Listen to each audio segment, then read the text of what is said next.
Since 1987, Little House Self-Storage has been serving Dublin and Warner Robins with the best in customer service and the lowest prices anywhere. Any shape, any size, we have it, plus climate control. At Little House Self-Storage, safety and security are our top priority, with TV security, special lighting, wide drives for easy access, and 24-hour-a-day access to the storage facility. We invite all businesses to remember Little House Self-Storage for storing records, chip and cookie routes, or contractors. We can even store your car, motorhome, or airplane. Little House Self-Storage, Moody Road, Warner Robins, and Marion Street in Dublin.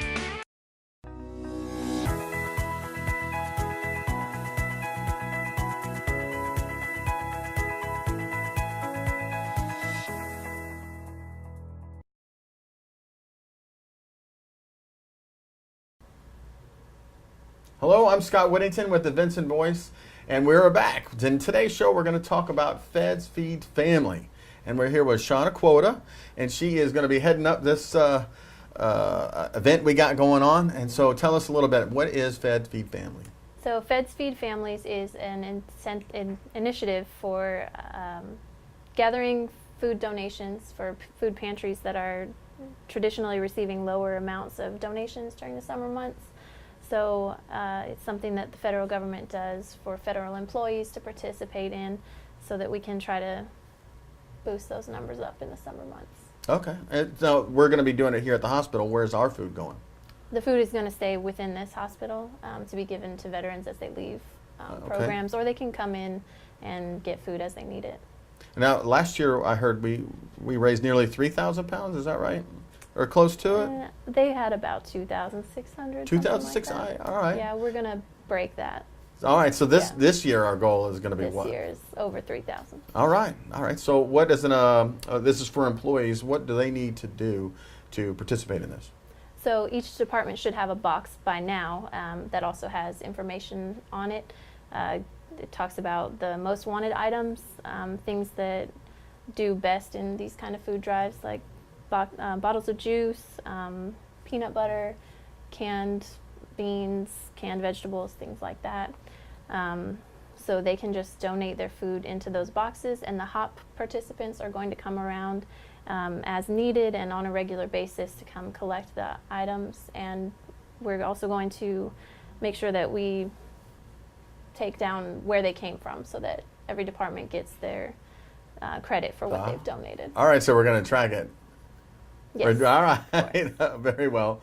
Yes. So we were talking about before, we have 1,500 employees here at the VA, Carl Vinson VA Medical Center. And if our goal is 3,000, then I'd say if every employee brought 2 cans or 2 items, that would put us really close, if not over our goal. That should be. Of course, it depends on what everybody brings, but yeah. 2 or more, so we can exceed, of course. And just at least 2, right? Yeah. Okay, and you also mentioned some events. So what is our first event to So the first thing that's going to happen is we're doing something called Cookie Fairies. Cookie Fairies. That's what we're calling it. So we're going to be roaming around the hospital, going to each department, exchanging a cookie in exchange for a can. So you give us a can, we give you a cookie. And those will also be tracked. They will be credited to your department. That's going to happen on June 15th, July 18th, and then August 10th. Oh, we're doing it 3 times? Yes. Okay. You know what? I'm not even sure. Did we establish, what is the dates of Fed Feed Families? So we are starting on June 15th, and then it finishes on August 10th. So that's plenty of time. Cookie ferrying to start and cookie ferrying to end. Okay. And now we have another event in there in the middle somewhere. Well, at the end. At the end, okay. Whatever department has the most pounds per person, we're going to give them a pizza party. A pizza party for the department that raises the most weight. Per person. Right, or per person. Okay, so it's not necessarily items, we're talking weight. Well, we know that some of the departments are smaller, so it wouldn't really be fair to make them, compete against departments that are 3 or 4 times their size. So what we're going to do is take the total amount of pounds that have been donated by the department, divide that by the number of people in the department so that we can get pounds per person. So it's more fair. Oh, that sounds good, like an average per person. Right. I gotcha. Okay, so what other things are coming up with you were talking about the HOP class. Yeah, well, this is put on by the HOP class, which is HOP stands for Higher Opportunities for Promotion. It's a program that the VA puts on for people who want to gain leadership skills. So every year we have this Feds Feed Families project. So we learn how to manage the project. We learn the best ways to handle it and other leadership skills, so that we can take that into our career and develop it. Okay. And so now there's a lot of things that are going to be coming up with this. We're going to be promoting like crazy. What are some ways that we want to get the word out? Because I'm sure you guys are putting together some flyers and some posters, but what other ways do you want to promote it? Why is it important also for people to donate? So another way we're promoting it is each department has at least one champion. So that's a person within your department who is kind of going to rally everybody, make sure everyone's participating, answer questions if you have them, or if they can't answer it, they'll ask us, kind of like a person in between. And then we also have the flyers. We have our shirts. One can make a difference. One can make a difference. If you see one of these shirts, that's a HOP participant. And if you have questions about Feds Feed Families, you can ask any of us. We're pretty well versed in it. Yeah, the flyers, this interview, of course. Of course, and this is going to be going out. So how long have you been with the VA? That's a good question. And where are you right now? Where are you working? So I've been with the VA for a year and a half, and I'm in Care in the Community over on 19A. Care in the Community, 19A. And you've been here a year and a half. Before that, what were you doing? I was working at the Houston Medical Center in Warner Robins. In Warner Robins. So you stayed local? Okay. Yeah. Very well. Well, I honestly appreciate you coming in today and telling us about Feds Feed Family. Is there anything else that you wanted to say about it? Why it's important? You know what? Let's say that. Why is it important to donate these items to these veterans? So not everybody has the same life circumstances. Some people fall on hard times and they need a little bit of help getting back into it. So, around Christmas time, Thanksgiving, everybody's giving, like it's on everyone's mind to donate, goodwill towards men, things like that. In the summer, everybody's on vacation, doing their own thing. And people still get hungry. Right. Hunger is a year-round issue. So this particular initiative is really important because it helps bridge that gap. Understood. Well, again, I appreciate you coming out and talking to us today. And I'm sure we're going to be talking more about Feds Feed Family as time goes on. So I want to say thank you, and we're going to be right back with more Vinson Voice. This program brought to you in part by Jack's on the River, 245 Rex Miller Road, East Dublin. Jack's Catfish and Shrimp. Enjoy it this weekend. Call ahead at 272-3315 and enjoy Jack's on the River. Welcome back to the Vinson Voice. I am Scott Whittington, and I am here with Mitch Hinkle. And you work for the PVA. I work for Paralyzed Veterans of America. I'm a National Service Officer, yes, sir. National Service Officer. Yes. And how long have you been working with the PVA? I actually started working with PVA right after my injury, after I was released from active duty, May 1st, 1984. 1984. And, yeah, I just went over 33 years with PVA as being a service officer. So you pretty much know everything there is to know about PVA. I don't know everything, but I know where to look for it. True, right.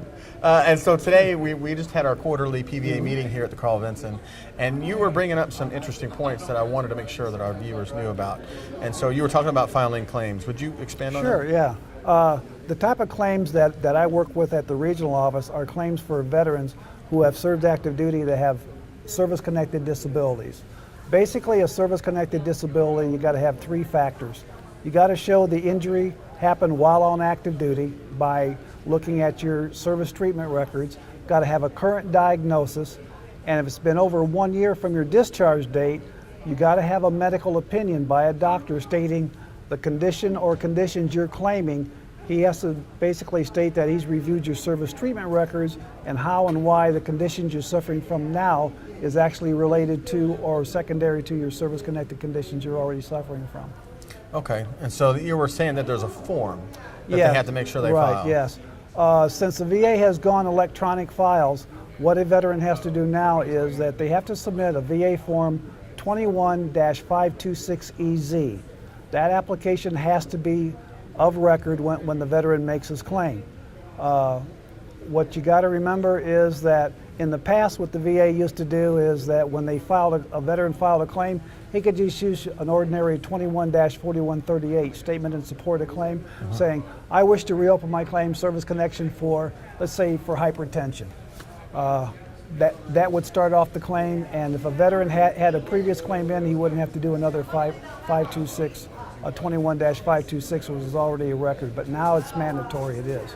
Okay, so that's not the only form you have to do. Sure. Oh, yeah, right. Okay, yes. so all right. So it's not just taken care of. You have to file that other one. You have to file the 21-526 EZ form, and if you're service connected 30% or above, you also have to complete a 21-686C. It's called Declaration of Dependence. If you want to bring any children or a spouse on board, if you're already service connected, or if there's a chance you might be service connected at 30% or above. With that application for the dependency, you got to submit copies of marriage licenses, copies of birth certificates, and also have to know the social security numbers of the children, etc. Okay, and now where would they file these if they were needing to? Well, since the VA's gone all electronic, you can either file it at a local VA regional office or contact any of the service organizations like VFW, American Legion, PVA is the one I work with, or all of those will assist you with filing these claims. Okay, and the nearest one around Dublin, is that?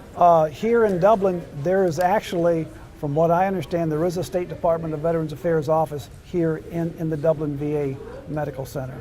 Okay. And I understand there might even be a DAV representative, or if a veteran does belong to the Disabled American Veterans or VFW or American Legion, each post or chapter does have a post or chapter service officer where they can file their claims on also to assist them with benefits. So they make it easy for them. Yes, they do. All right.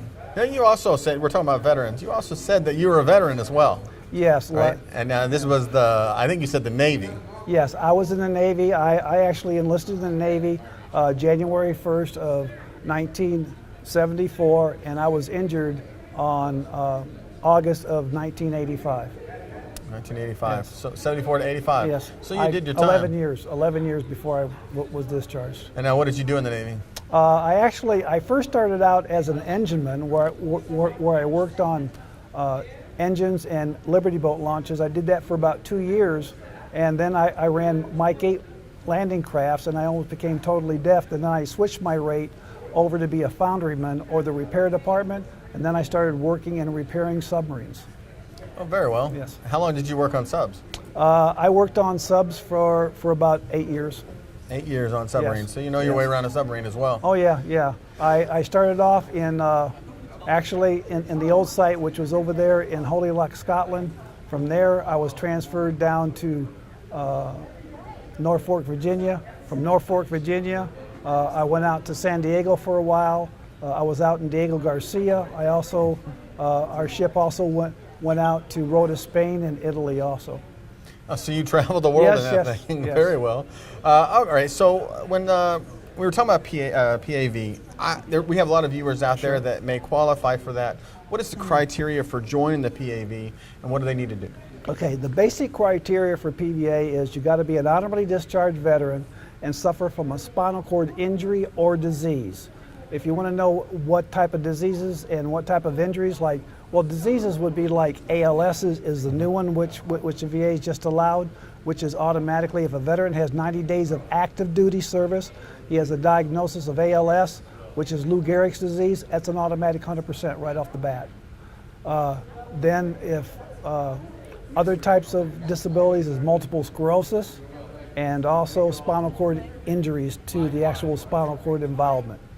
Okay. And so that if they wanted to join, they need to... What they can actually do is actually go to the PVA's website, which is online, which is www.pva.org. And the application is online, and what you would have to do is complete an application to our national office or the local chapter. Our chapter is located out of Augusta, and you would have to submit proof of a spinal cord injury or disease and a copy of your DD-214 along with the application. PVA is the only service organization, we're the only ones where it does not cost any, we do not charge dues whatsoever. We are free as long as you have the spinal cord injury and disease. Okay, and what is your phone number for the viewers? My phone number at the VA regional office is 404-929-5333. All right, very well. Thank you so much, Mitchell, for coming out and talking to us. All right. And we'll be back with more Vinson Voice. All right. Hi, I'm Perry Williamson. We've been serving the Dublin Lawrence community for over 90 years here at Williamson's Bakery. We specialize in donuts, cakes, pies, cupcakes, cookies, birthday cakes. They're our business, not a hobby. And don't forget our large selection of cheese straws. For special orders, contact us on Facebook, Instagram, or better yet, just come get you some. When you stop by, be sure to try our all-new Pig in the Blankets. We have bacon, sausage, and chicken. We're located at 1634 Veterans Boulevard, Dublin, Georgia. For the hot, freshest donuts, come to Williamson's Bakery. We proudly support our area athletics.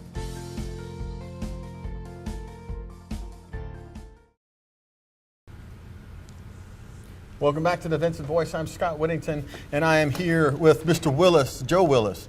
Is that right? Okay. So, Joe, I hear that you're a veteran. Now, what branch of service were you in? The Army. I was in the Marine Corps. So it's always a good rivalry between us. Yeah. So how long did you serve in the Army? Served for 9 years, 19 days. 9 years, 19 days. Supply sergeant. Supply sergeant. So accountability. From what year to what year? From 1983 to 1992. 83 to 82. Yes. Oh, okay. And so now here, we in our last segment, we were talking about the PVA, and you work with the PVA. What is your role with them? Right now I'm currently on the board. This is my first term, and every term is like 2 years. I'm at the end of my first term, but this is also election year. Okay. And the ballots will be sent out pretty soon. And the members that get the ballots, we're encouraging them to fill them out and send the ballots in so we can get guys in office that are running for them. And I'm also running again because I'm learning a lot through PVA as far as what services they need, what can we do to better help the veteran with spinal cord issues, dysfunction, and vote for me. Oh, very well. So. And so what kind of things are the PVA doing? What's new right now? Well, the main thing that's really coming out now is the wheelchair games. Okay. That everybody is excited for. It's the 29th of July to the 6th of August, I believe. And this will be in Orlando, Florida. So Well, that's nice and sunny. yes. This will be my 7th year, and I'm telling you, I feel like it's my first year, because of the fact when you up there at the games, they treat everybody the same. You have all the volunteers, and they help out. You feel special, and it's like the Olympics. Every chapter come in by states, they get the announced to be on the big screen TV, and ever since that time, I just love it. So I try to make sure I get qualified to go again, because if I don't know what I do. It also got me out of my shell. When I first was introduced about the wheelchair games, I was a little skeptic because, I got to think outside, get outside my box. Man, that was a life-changing event for me, and now I don't want to quit going. No matter what problem with my disability, my issue is never quit, keep moving. Mm-hmm. So that's what it's all about. But the thing over there is for PVA, that's the main thing, and that's what we really want the members and veterans that have the spinal cord issues to keep moving and never stop. That is good advice. Now, for those that have never been to the wheelchair games, how would you describe it to them if you were telling a story after you got home? What would you say to them about this place? the events and like you were saying, the way people are treated, but how would you describe the events? I remember when I got home and my kids, I was so excited that they saw my medals, and my son told me, say, "Dad, I'm proud of you." Dad, so no matter now whether I win a medal or not, the fact that I'm already a winner because I'm there competing, and you get to see other people with different categories of their injury out there competing as well, that might be some more severe than mine. So I'm like, if they can do it, I can do it. Oh, I hear And that. I feel like the National Wheelchair Games should be televised. And if it be televised, I believe that a lot of vets will see, hey, I can do that. I know we're going to do our part and get as many photos and yes. videos that we can. I mean, upload to our Facebook page. Yeah. So what are the events that you participate in? Well, 'Cause you said you medaled some of those, but what are you doing this coming up? Well, this one coming up, I and air rifle, air pistol, bocce ball, and this is my first year trying handball, bowling. I'm sorry, Bowling. handball bowling because of my injury to my left arm. So, but I'm looking forward to it, and I usually compete in weightlifting, but again, injuries, so that let you know no matter what, there's always something at their games for you to do. All right, right. Okay, so weightlifting, I heard you got gold in that one year. Maybe 2 years. Oh man, that was exciting. You know, I worked down in recreation, started off with Leroy Smith, and I got to the point I couldn't even lift the bar. In 6 months, I was lifting over 200 pounds. Now, how does it work? Now, you lift it over your head? Like a military bench press? Oh, yeah, bench press. bench press, yes. Oh, all right.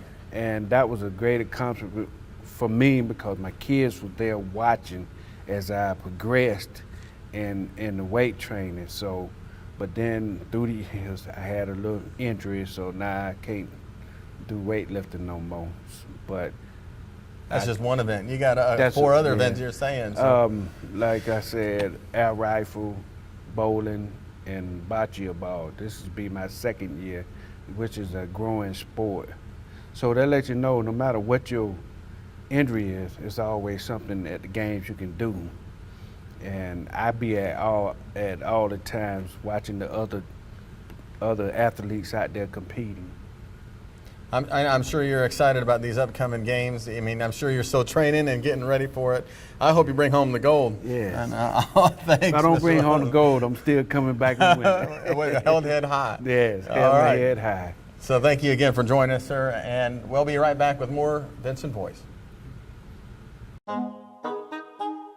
What if there was a paint that had the power to awaken something old, or painfully dated, or something you simply thought was lost forever, because it could form a strong bond regardless of age?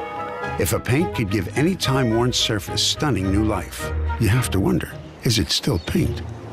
Regal Select Exterior from Benjamin Moore, only available at independently owned paint and hardware stores. Available at Four Seasons Paint and Floor Covering. Thank you for joining us on the Vinson Voice this week. Again, I am Scott Whittington. As we close, I want to talk about the homeless vets number. If you know a homeless veteran or you are a homeless veteran, please contact 1-877-48-VET. That is an important number for you to use, and it's a resource. Please use it. Also, if you know someone or you are struggling with anything, please contact our suicide hotline. The number is on your screen. Please share that with all your friends, and it's not just for veterans. If you are a veteran, you press 1. If you're not, follow the prompts. Follow us on our social media. We have a page on Facebook and as well as Twitter, so you can keep up with everything we're doing here at the Carl Vinson. Another thing I want to tell you is we're responsible for the light and the dark we put in the world. I hope you choose light. We'll see you next week on the Carl Vinson Voice.